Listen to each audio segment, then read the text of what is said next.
Is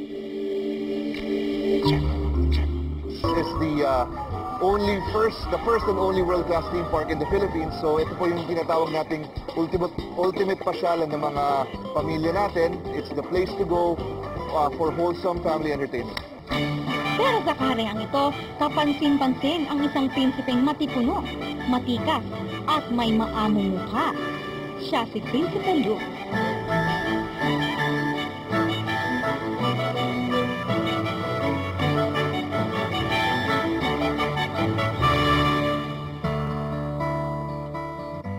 Ngunit sa loob ng kanyang marangyang kasuotan, nagtatago ang kanyang tunay na pagkatao. Ay, japik naman yung si Luke. Kung makahastang prinsipe, wagas ha. Dito sa Kalayaan, Laguna, matatagpuan ang munting palasyo ni Prinsipe Luke. So, ito na ang banlat. Tara, pasok tayo.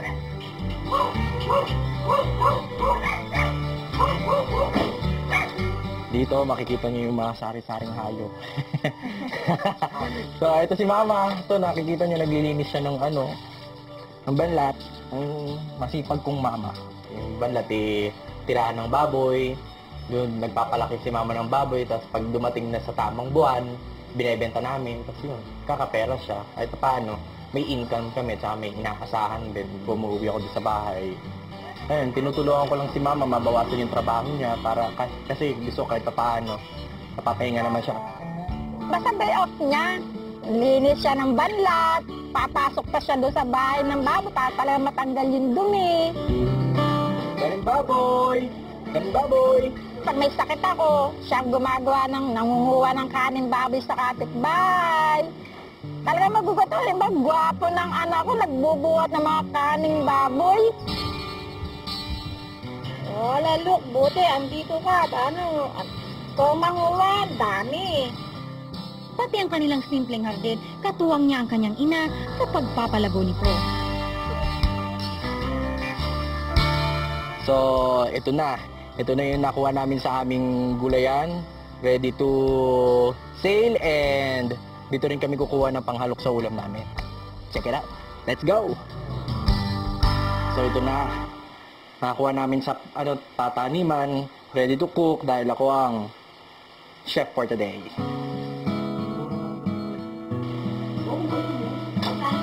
Panganay sa tatlong magkakapatid si Luke at simula lang iwan sila ng kanyang amang Briton, tumigil siya sa pag-aaral at siya ang sumuporta sa pamilya at pumalit na haligi ng kanilang munting palasyo. Hindi naman ako na-discourage nung iniwan kami ng tatay ko. Kumbaga, nandyan naman si Mama eh. Kaya di dapat sumuko.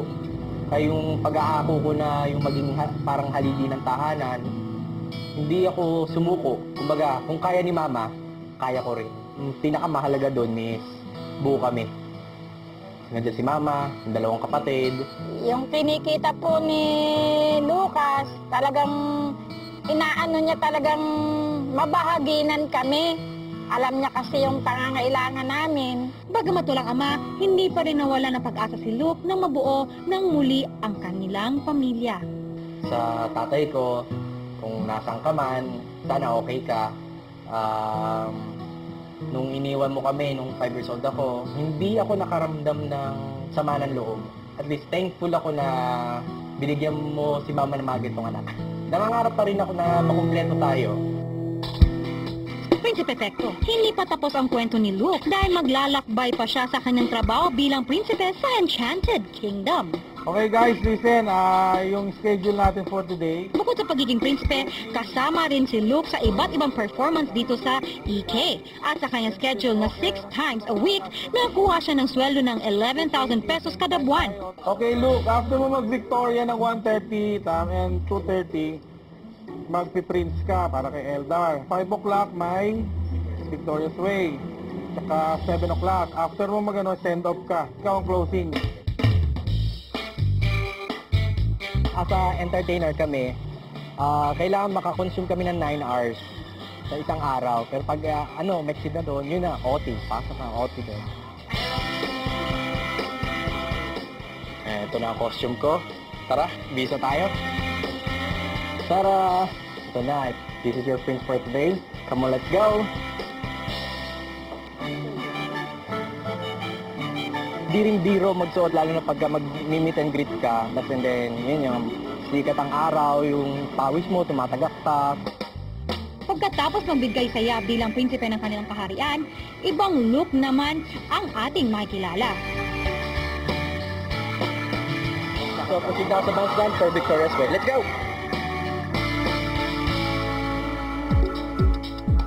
Dahil may ibubugang talento rin sa sayawan ng ating bida, bagay din kay Luke ang titulong prinsipe ng dance floor. Yung mga schedule dito, sometimes hindi siya fixed. Halimbawa, nangyayari din, nakabihis na ako ng pang-Arabian. Then mamaya, ano na lang ako, Bollywood pala muna mauna. So, balik lang. Bilis-bilis lang din ang kilos. I'm very proud kami kay Luke kasi hindi lang siya entertainer. He's a team player. Hindi siya yung tipong magsosolo lang. He makes sure that the people around him nag-i-enjoy din and he shares that energy. Kaya naman ang buhay prinsipe ni Luke ay di agad happy ending gaya ng mga nababasa natin sa fairy tales. Lalo pa at ang nakukulang na siya ng panahon para sa kanyang sarili. Sa trabahong ito, bihira lang ako magkaroon ng yun yung masabi mong buong araw na pahinga. Kung pagbibigyan ako ng pagkakataon, gusto kong magpahinga. Yung tipong makakapunta ako ng lugar na relaxing. Yung tipong hindi mo maiisip yung trabaho. Yung, bukas may rehearsal, gano'n. Gusto ko magkaroon ng ganun experience.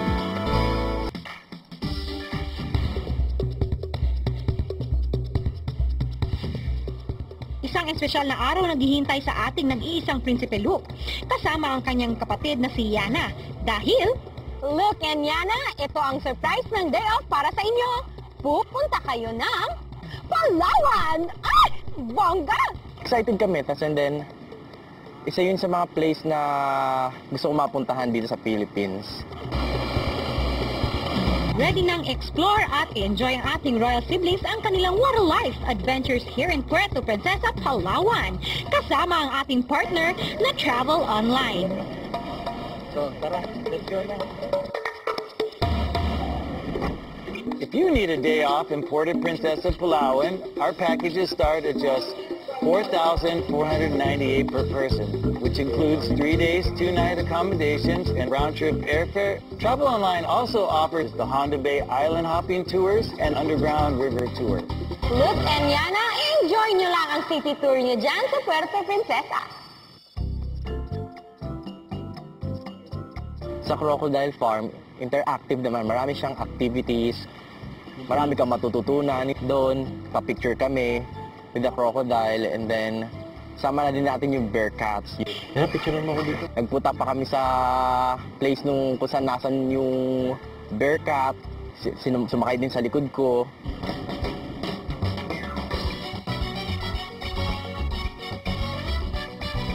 Lunchtime, nagpunta kami sa Badjao Restaurant. Grabe, sobra. Nalula ako sa mga kinain namin, mga seafood. Ang ganda pa ng lugar namin doon. Habang kumakain kami, nasa dagat kami, pinapalibutan kami ng mangrove.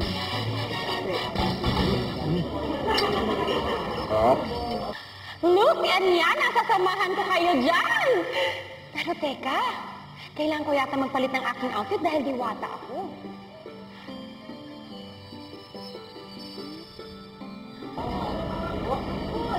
At hindi lang yan ang ma-enjoy ni Yana and Luke. Naku, marami pa kaming sorpresa para sa kanila, di ba? Ay, naku, hindi ko pala sila nadala. Ay, wow, ang bilis-bilis. Grabe talaga yung powers ko, my gosh. Nagpunta kami ng Starfish Island. Totoo nga kung bakit tinawag siyang Starfish Island. Kasi ang dami kong nakitang starfish na hinawakan ko. Daming isda. May ibang kulay. Tapos pagkatapos namin pupunta ng Starfish Island, nagpunta kami sa Luli Island. Yung Luli Island naman, kaya naman siya naging Luli Island kasi lulubog, lilitaw. Pag high tide siya, yung sand, nakalubog sa tubig yung island na yun. Tapos minsan, pag low tide naman, nakaangat yung island. Hi! Salamat sa pag-iwan, ha? Ay, naku, nag-enjoy. Sige, go na lang dyan.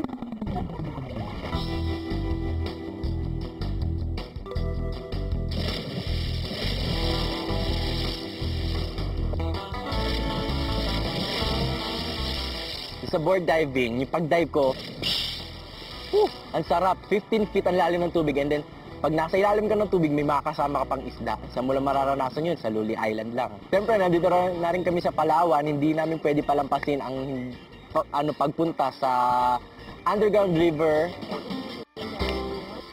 Oo, mga taga-ikay, inggit kayo, no? Yung talagang point namin, inggitin kayo. Yeah.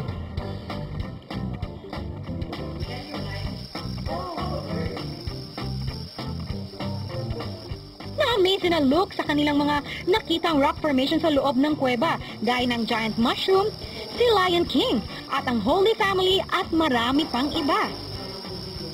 Doon ko napatunayan kung bakit siya nakasama sa 7 Wonders of Nature. Dapat lang look, no? Dahil sa botong 20 million votes sa buong mundo, i-declare noong November 11, 2011 na isa sa 7 Wonders of Nature ang Puerto Princesa Underground River, kaya be proud sa ganda ng ating likas na yaman. Nag-enjoy kami. About iba kami. Nag-enjoy ka ba? Grabe, ang ganda. Kahit natatakot po ako, mas nalalig ko talaga yung ganda. Hello, welcome to Sheridan. Thank you. Thank you. Ito yung pinakamagandang hotel na napuntahan ko sa tala ng buhay ko. Yung Sheridan talagang made for family kasi yung pool natin ay isang pinakamalaki sa the whole Palawan. And of course, ang room nila Luke ay isang special suite, fit for the royal family gaya nila.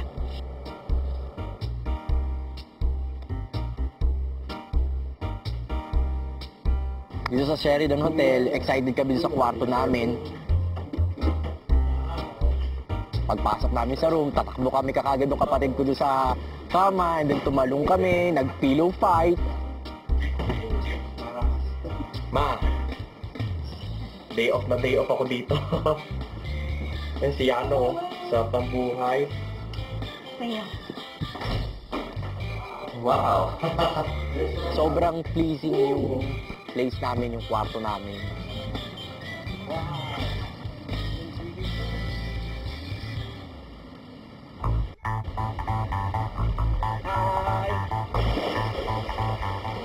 Ayan yung mga facilities dito sa Sheridan Hotel. Ang ganda. Yung pool, ang laki.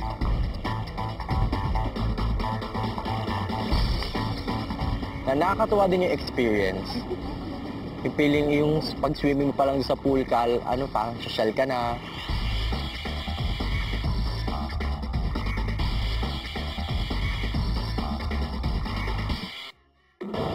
trinay din nila ang 800 meters zipline sa Palawan.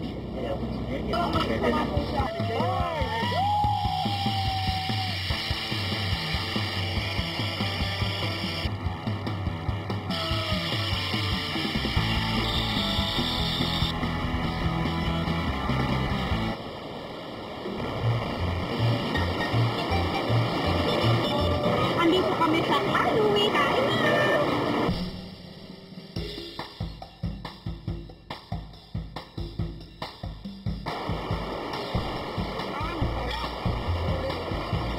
Yung ambience na grabe, ang daming painting, ma-amaze ka kasi ang galing nung kamay na nag-paint na yon. O yung food nila, masarap. Lalo na first time ko lang makatikim ng sinigang na may sabaw ng buko. Ang sarap niya. Dito sa day off, ha! What a life! Whew.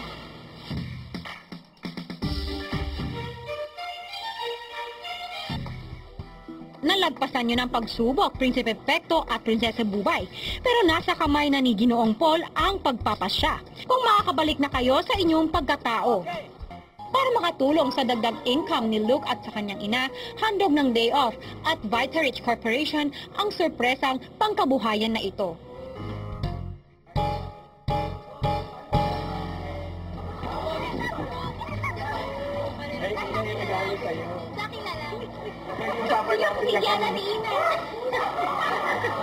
Congratulations, Luke.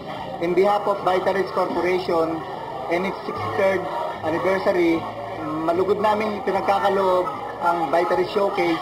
Maraming salamat. Ito may pandagdag. Anak lang po ng baboy namin. Nadagdagan ulit. Tapos, ayan. Si Mommy, hindi mapigilan ang tuwa sa kanyang mga regalo. Alis ka ako nakasama na anak ko sa sa Palawan. Ito naman, napakalaking sorpresa. Hindi ko akalain. Makikita pa ako sa TV! Karapat-dapat sa iyo, Luke, ang mga sorpresang yan dahil sa taglay mong kasipagan at pagpapahalaga sa inyong pamilya. Kaya asahan namin ang iyong pangako at magsilbi kang magandang ehemplo sa maraming kabataan. Asahan nyo, mapapalago pa ito ng nanay ko. Sa tulong ko na rin. Naku! Prinsipe Vecto! Nakabalik na tayo sa dati natin nyo! Oo nga. Ang gorgeous ko na ulit! Ay! Ako, ang macho mo na ulit. Sana naman may natutunan kayong leksyon sa mga nangyari sa inyo. Ano ka ba naman, naman, Diwata Isabela? Mabait na ako ngayon para lang si Prince Luke na talagang masishare niya kanyang blessing sa kanyang family. At syempre, huwag din kalimutan na kapag may tiyaga, may mapipigang grasya. Aba naman, pinabilib niyo naman ako. Pero may nakalimutan rin kayo. Ano yun? Nasa inyong kasipagan at dedikasyon sa trabaho, baka magkaroon din kayo ng relaxation treats. Dahil Kailangan magpahinga! Importante may day off! ang susunod na programa